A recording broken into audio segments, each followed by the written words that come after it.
Good afternoon, students. I am Vilas Pathak from RSIT School एवं college Karkeli Umaria Madhya Pradesh.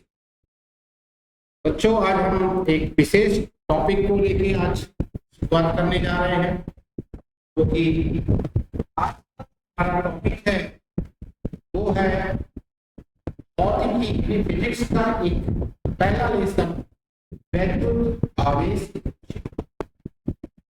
दोस्तों, सबसे पहले तो हमें इतना होना चाहिए जो हमारा फिजिक्स है, इंग्लिश में भौतिकी के नाम से जानते हैं। यह एक विशेष क्षेत्र है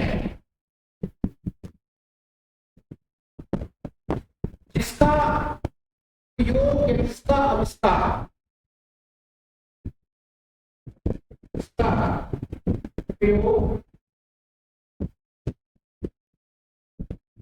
संपूर्ण समाज या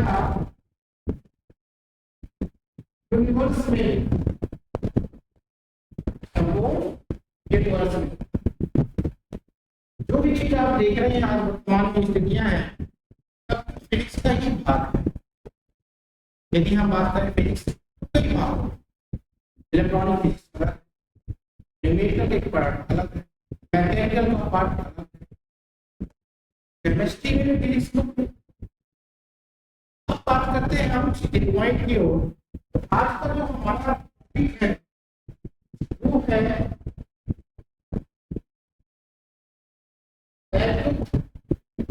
आवेश एवं क्षेत्र।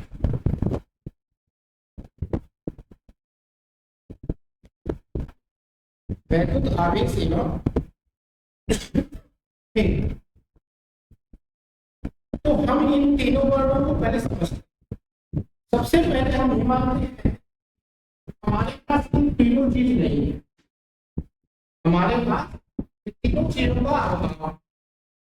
मतलब जीरो लेवल की बात कर रहे हैं, फिजिक्स का स्टार्टिंग बात है, वैद्युत आवेश क्षेत्र का निर्माण नहीं हो सकता। जब कोई पर्टिकुलर वस्तु के ऊपर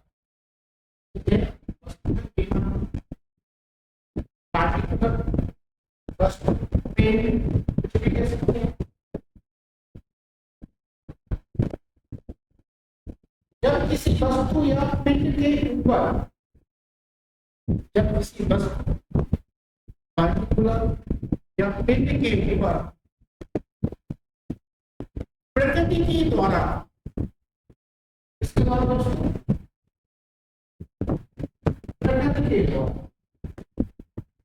प्रकृति के द्वारा प्रक्रिया करके, प्रोसेस करके एक युग्म बनाए, उस पिंड के ऊपर एक ऐसा प्रभाव बनाए जिसके कारण वह पिंड या उस पिंड में आवेश,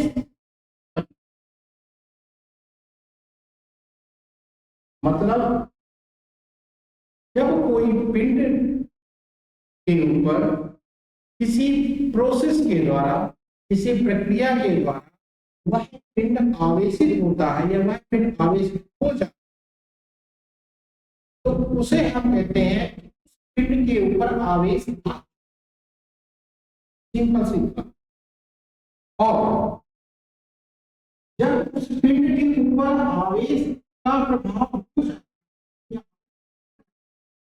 तो जितना बड़ा पिंड होगा और जितने बड़े पिंड में आवेश है उसका एक क्षेत्र होगा, उसका एक क्षेत्र होगा। मतलब वह आवेश अपना प्रभाव डालेगा क्षेत्र तक। यानी मान के चलते हैं कि K नाम का कोई पिंड या वस्तु है जिसकी आवेशित है, तो हम ये मानते हैं कि ये वाला जो क्षेत्र है इस पिंड का, ये वाला जो क्षेत्र है आवेशित क्षेत्र है। मतलब ये कि जब कोई दूसरा वस्तु इस क्षेत्र के संपर्क में आता है, मान लेते हैं दूसरा व्यक्ति, जब कोई दूसरा वस्तु उस आवेश के क्षेत्र में आता है तो वह दूसरा जो पिंड है वह विपरीत प्रक्रिया या विपरीत व्यवहार करने लगता है, या उस ए नाम का जो पिंड है उसका प्रभाव बी वाले पिंड में अपने आप ही आ जाता है, या उससे कोई न कोई प्रभाव या बल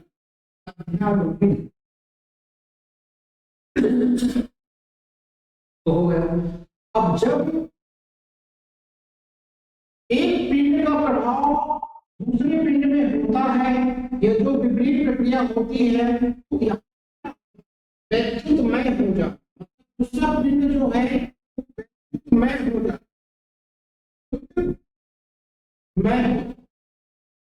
मतलब ए वाले का प्रभाव बी वाले में होगा, इसी को कहते हैं आदान और प्रदान। बिजली का काम प्रवाहित, नॉर्मल बिजली की बात करते हैं तो प्रवाहित, उसी प्रकार जो आवेश होता है वो प्रवाहित, एक पर्टिकुलर वस्तु के ऊपर आवेश प्रवाहित है। तो यही तीन चीजें हैं, वैद्युत, आवेश और क्षेत्र। आवेश कोई पिंड के ऊपर प्रकृति की प्रक्रियाओं के घटनाओं के कारण वो पिंड किसी न किसी वजह से आता है, और वो जब पिंड आवेशित हो जाता है तो चार्ज हो जाता है, जब चार्ज हो जाता है तो उसका एक क्षेत्र निश्चित हो जाता है, जितना बड़ा पिंड होगा उसका क्षेत्र भी उतना बड़ा, जितना छोटा पिंड होगा, जितना छोटा वस्तु होगा, जितना कम चार्ज होगा उसका भी प्रभाव कम क्षेत्र। और उस क्षेत्र के अंतर्गत जब कोई दूसरा पिंड संपर्क में आता है तो वह भी विपरीत एक्शन रिएक्शन करने लगता है उस पर्टिकुलर पिंड के ऊपर।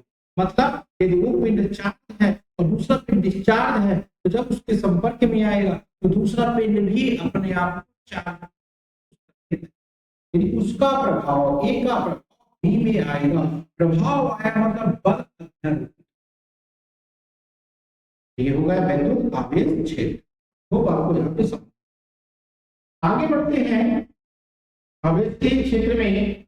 तो आवेश को बेसिकली दो भाग में बना के रखा गया है, एक होता है बच्चों धनात्मक भाग,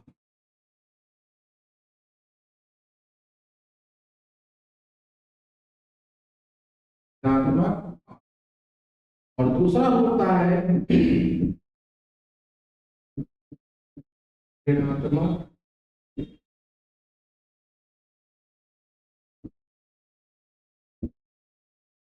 धनात्मक आवेश और ऋणात्मक आवेश हम ऐसा माने कि आवेश के दो कण, इसमें दो कण होते हैं, एक धन कण को बिलोंग करता है और एक माइनस।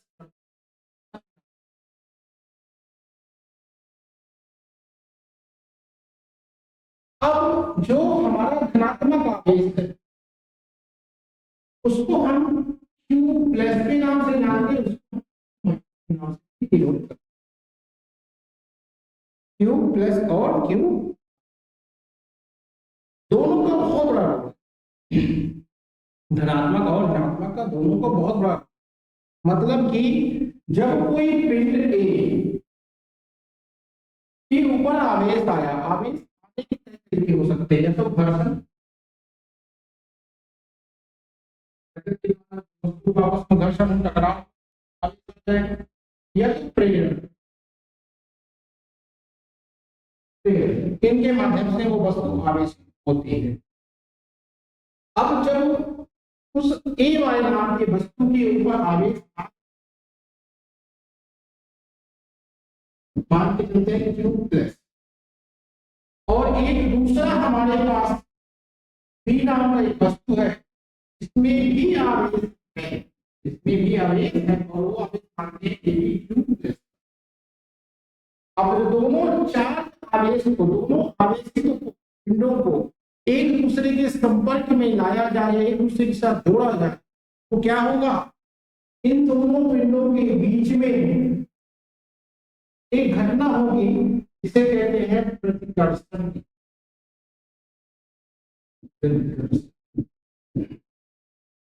मतलब जब दो पिंड से सजाती है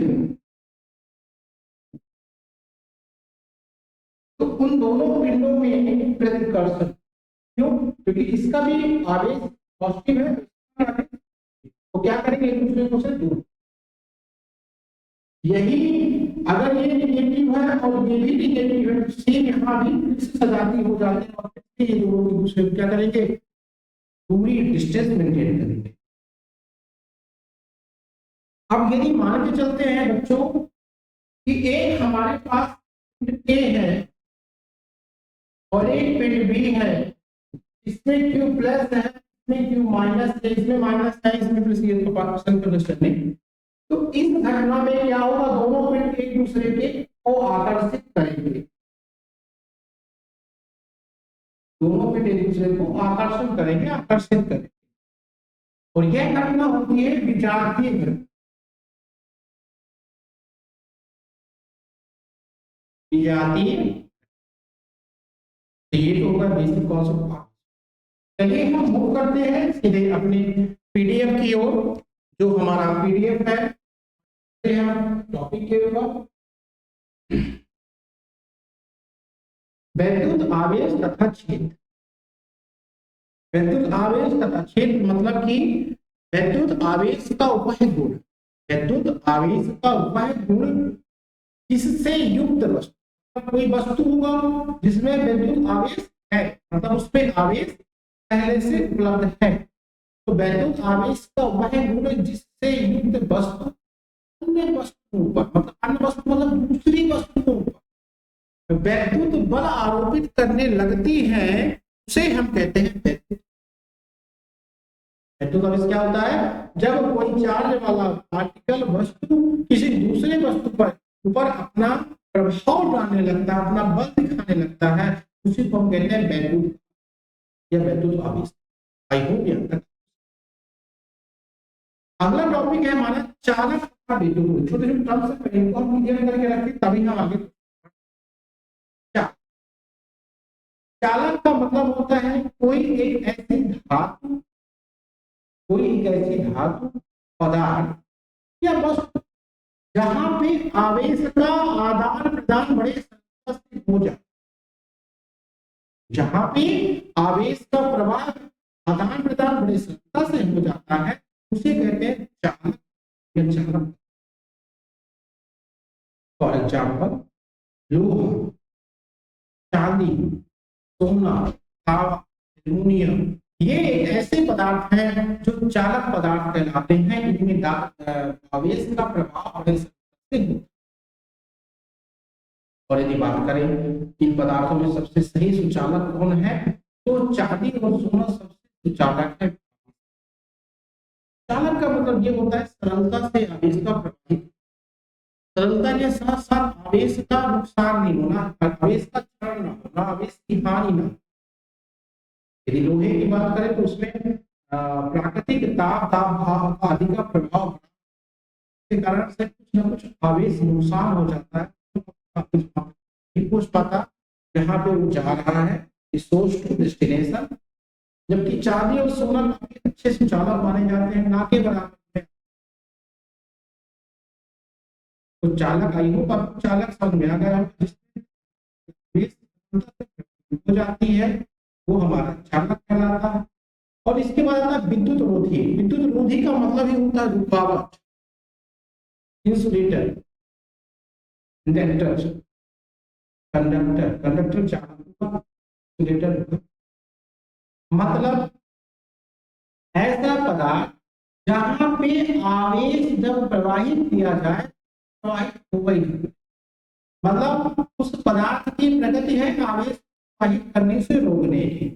यानी आपका एग्जाम्पल के तौर में समझे तो रबड़, अक्सर आप देख रहे होंगे कि जो विद्युत बिजली की जो तारें होती हैं वो रबड़ की फिल्म लगी रहती है, कॉइल लगी रहती है। क्यों? क्योंकि उसके कारण ताप होता है और उसके ऊपर, मतलब उसके अंदर तार में रहती है तांबा की, ऊपर से प्लास्टिक की लगी रहती है, रबड़ की लगी रहती है, जिसको आप छू भी लेते हैं तो आप नहीं होता है, इसीलिए इसको कहते हैं विद्युत रोधी।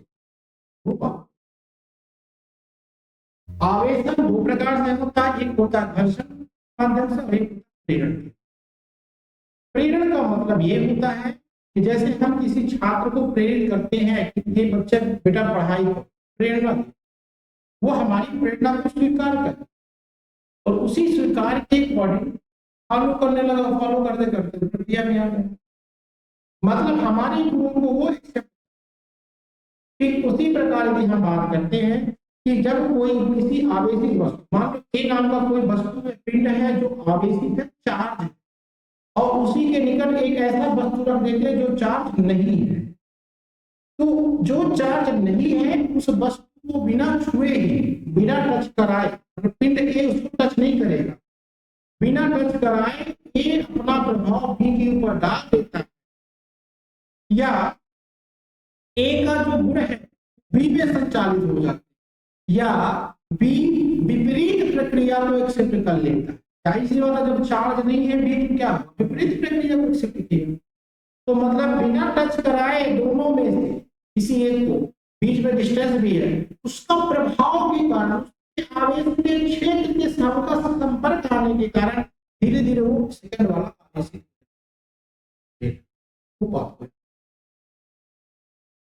फिर है वैद्युत आवेश के मूल कण।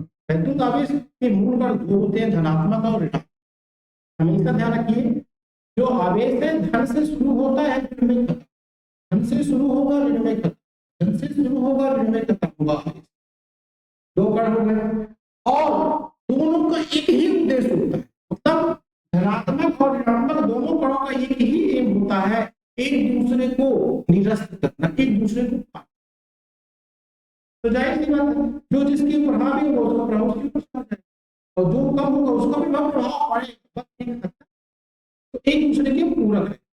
जैसे मैंने बताया, एक ठंडा पानी और एक गर्म लोहे का जाता है, एक दूसरे के ऊपर प्रभाव रखना दिखा वो बात। आगे है आवेशों की योजना।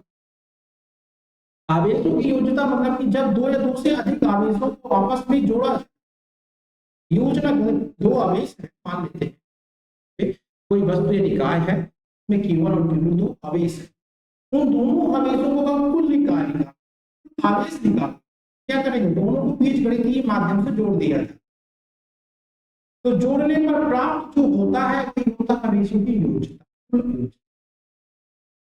यदि हम कह सकते हैं कि आवेशों को वास्तविक संख्या की तरह ही उसमें जोड़ घटाना का कार्य किया, साथ ही करें आवेशों का कोई ना कोई द्रव्यमान होता है। यदि बात करें आवेश द्रव्यमान, यानी आवेश द्रव्यमान एक दिशा से कहलाती है, तथापि आवेश तथा द्रव्यमान में एक ही अंतर कि किसी भी वस्तु का द्रव्यमान सदैव धनात्मक ही होगा, नेगेटिव तो हो नहीं सकता। बड़ी इंटरेस्टिंग, कोई भी वस्तु आप उठा लो, पार्टी में ले जाके तौल दो तो उसका कुछ न कुछ भाग नहीं होता, जो कि हमेशा धनात्मक हो गया। पर आवेश में ऐसा नहीं, आवेश में दोनों गुण होंगे, धनात्मक भी होगा और इसके बाद वैद्युत आवेश। वही क्लास 10 में हमने पढ़ा, आवेश को ना नष्ट किया जा सकता ना उत्पन्न किया जा सकता है। प्रकृति की किसी भी घटना में आवेशों का आदान प्रदान, प्रकृति की कोई भी घटनाएं होती हैं उसमें आवेशों को हम आदान और प्रदान कर सकते हैं, ना कि उसको उत्पन्न कर सकते हैं, ना कि उसको नष्ट कर सकते हैं। यही वैद्युत आवेश संरक्षण का नियम, ठीक है, वो यहाँ तक किया। नेक्स्ट है वैद्युत आवेश क्वांटीकरण। क्वांटीकरण का मतलब है, क्वांटीकरण मतलब कि एक ही आवेश को कई भागों में बांट देना, मतलब एक ही पार्टिकुलर कण को कई छोटे छोटे कणों में डिवाइड कर देना, किंतु उसका अस्तित्व का नष्ट ना होना आवेश का क्वांटीकरण। जैसे यदि कोई आवेश है, उस आवेश को हम कई भागों में बांटेंगे तो भी वह वो आवेश ही कहलाए, वो नष्ट नहीं हो सकता। एक कांच का टुकड़ा ले लो, उसको सारा एकदम पाउडर बना दो, तब भी आप उस पाउडर से थोड़ा सा पाउडर तक अपने उंगली में ऐसे करके देखो, आप यहाँ पे ब्लेंड आने।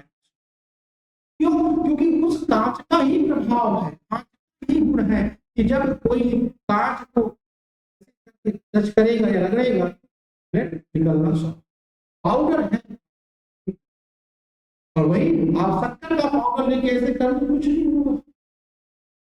तो इससे ये सिद्ध होता है कि आवेश का क्वांटीकरण हो सकता है, आवेश कई भागों में डिवाइड हो सकता है, लेकिन अपना प्रभाव नष्ट नहीं करता। हजारों फॉर्मेट में आवेश कन्वर्ट हो जाए, बदल जाए, लेकिन उसका प्रभाव नहीं।